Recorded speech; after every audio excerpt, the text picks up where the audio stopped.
Hello Capricorn, Capricorn Rising, and Capricorn Moon people. This is your monthly astrological and card horoscope for April 2017. And a quick reminder for you Capricorn people, remember these horoscopes are about the sweeping changes and big shifts that go on for long periods of time, way more than just 1 week. And even some of these aspects, you know, sort of like kitty here, I was just cuddling the baby. Some of these aspects are actually going to go on all the way up until September. So it's important to keep that in mind, you know, keep that in perspective. It's starting a new trend, and we do have a lot of retrogrades, but it's not the end of the world. If you do want shorter horoscopes, check out your weekly horoscopes. They have exclusively astrology content for the first half of them, or you can always go to my website, integrativemysticism.com, if you want to get a session with me. So what is going on this month? Well, at the beginning of this month, we've got Venus, yes, currently retrograde, sliding back into Pisces, into your third house of communications, pacts and promises, as well as contracts and any kind of paperwork you've got going on. And with Venus retrograde for the first 2 weeks of this month, we're really taking some time to re-examine the terms of an agreement that we have signed on at some point in time, or something we have signed on to, or a plan that we have put into place, or a contract or a calendar date we have set into place within the last 2 months. You know, because with Venus retrograde, it's kind of saying something is not working out here, whether it's a new business partnership that you're in, maybe it's having to do with a payment plan, or a lease, or some kind of binding connection or contract that you really need to be renegotiating. Because with Venus retrograde, it's kind of saying this is not a good fit for everybody involved. And, you know, over the course of the first 2 weeks of the month, it may, you know, we may be trying to force ourselves, like, maybe it's just me. Maybe I'm just being stressed out. Maybe this really isn't all that bad. I don't want to bring it up. You're not the only one who knows that this is just not a good fit. And, you know, you may actually have to re-examine how we're handling people in this situation. The other thing about Venus retrograde in the third house is that you want to pay attention to the people who are working for you, so to speak, you know, because the third house can show up with helpers, neighborhood helpers, collaborators, and things like that. Pay attention when it comes to, say, accountants, you know, web designers, when it comes to real estate agents, promoters, anyone that you kind of have going out and sort of hitting the pavement for you in some kind of paid service regard, contractors, all of those things. Because you may have a long-term relationship with them, or have started a long-term relationship, sort of, with this person, but it's not getting off to the right foot, and it needs to be fixed. Luckily, after the 15th of the month, Venus goes direct in this area for the last 2 weeks of April, and we are being able to move things on the mend. It may be a good fit with the person. The bad fit may actually be with the terms of the agreement, the terms of the responsibilities shared, or the terms of the contract, or the dates set in this contract. But again, with Venus retrograde, we're always worried about making somebody feel insecure, we're worried about setting somebody off, you know, knee-jerk reactions and all of those kinds of things. So we may be afraid to speak up about something that's actually a much smaller deal than we're making it out to be. And luckily with Venus direct in this area, people, you know, even if you have to replace this helper or replace this person that's been kind of working for you consistently, you are going to find a much better match at the end of the month as well. On the 6th of the month, we've got Saturn in your 12th house, Sagittarius, your past, your hidden zone, your ruling planet going retrograde, where it's going to be retrograde for at least the next 3 to 4 months. Now with Saturn in the 12th house, we have been having an issue when it comes to breaking out of a solitary holding pattern. A lot of Capricorn people have been feeling very stuck in issues that take a long, long time to resolve. It seems like everything takes much longer than it should.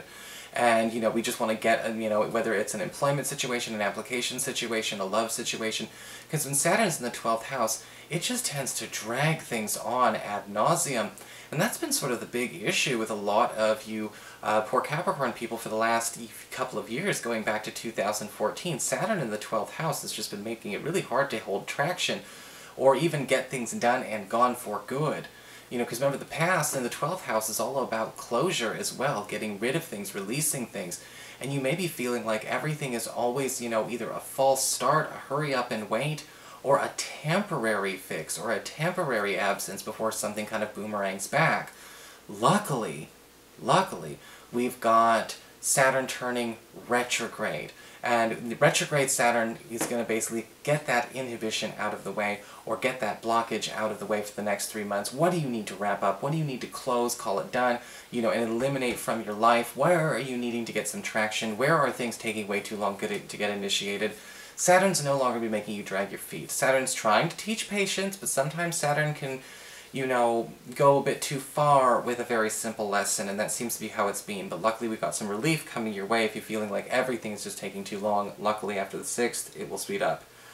On the 9th of the month, we do have Mercury turning retrograde in Taurus, in your 5th house of love and romance. And interestingly enough, when it comes to your 5th house of love and romance, the Mercury retrograde energy could be pulling old love opportunities back. Yes, we still have that Venus retrograde going on, so this is almost doubly interesting, at least to the 15th, where we may find old lovers and old crushes kind of coming back into our life. Are they there to check in? Are they there to stick around? Or is it just a passing fancy? Not really sure. Depends on how it's hitting other planets in your chart. But from the 9th all the way up until about the first week of May, we are taking a big trip down memory lane, single or not. The other thing about this area can also relate more to our children, our connections to our children. And this can be a wonderful opportunity for those of you who have been feeling like maybe we've become estranged from one of our children, there's been too much of a distance. This Mercury retrograde can work in our favor to bring things back towards us. The important thing to remember, though, is that with Mercury retrograde is to come at people where they are emotionally in that moment.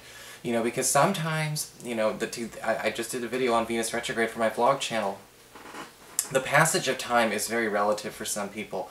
What might have passed like 5 calendar years for you, in proportion, may not have felt like 5 years have gone by for this other person. Maybe to them it felt like it's been longer. So maybe it felt like it's been much, much less. Some people freeze in time from time to time. So you have to be able to empathize, whether it's with a lover, an old crush, your children. Come at them where they are in the moment. It's no good to try and yank somebody forward in time if they're mentally just not there. We've got to kind of take them step by step, or at least meet them where they are and give them the choice. On the 11th of the month, we do have a full moon in Libra in your 10th house of career.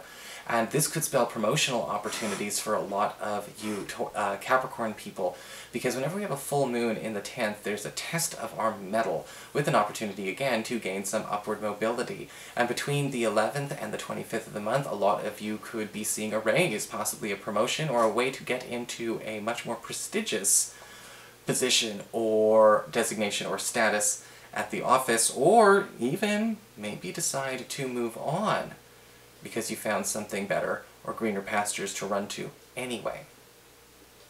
On the 19th of the month, we've got the Sun moving into Taurus, into that 5th house of love and romance and your relationships with your children. And even though Mercury retrograde is there, we're kind of drumming up things from the past. We may not even be past people. Again, it could be our children or even our lover bringing things up from the past, or maybe we're tempted to just go down that rabbit hole and bring things up from the past.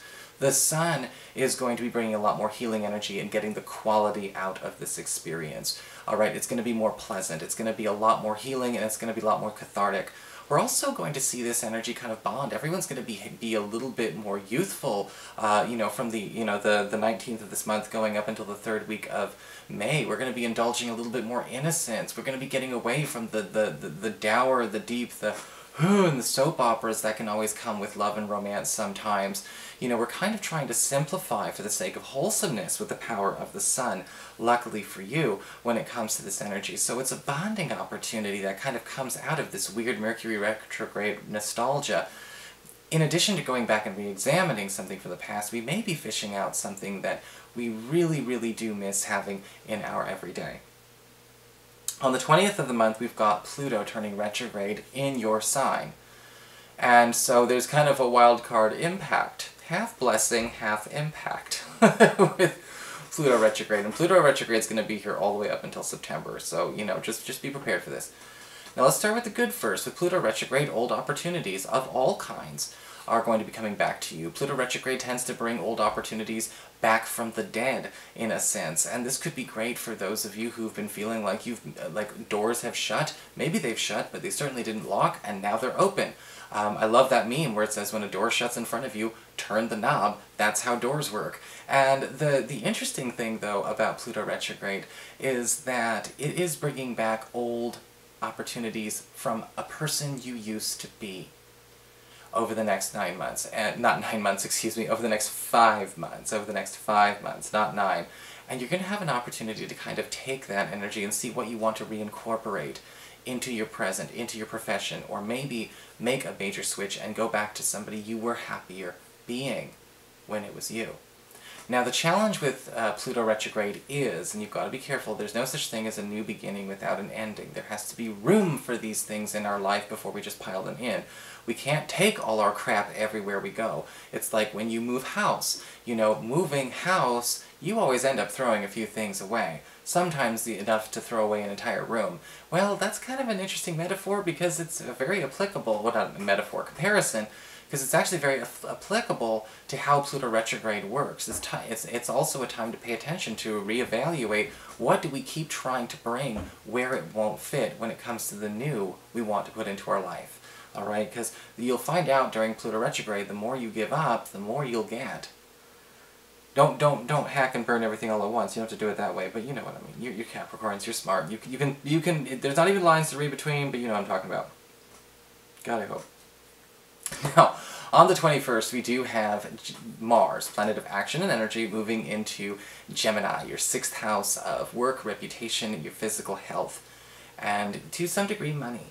And whenever you have Mars in a financial sector, houses 6, houses 2, or houses 10, you can count on a lot more money because you have overtime.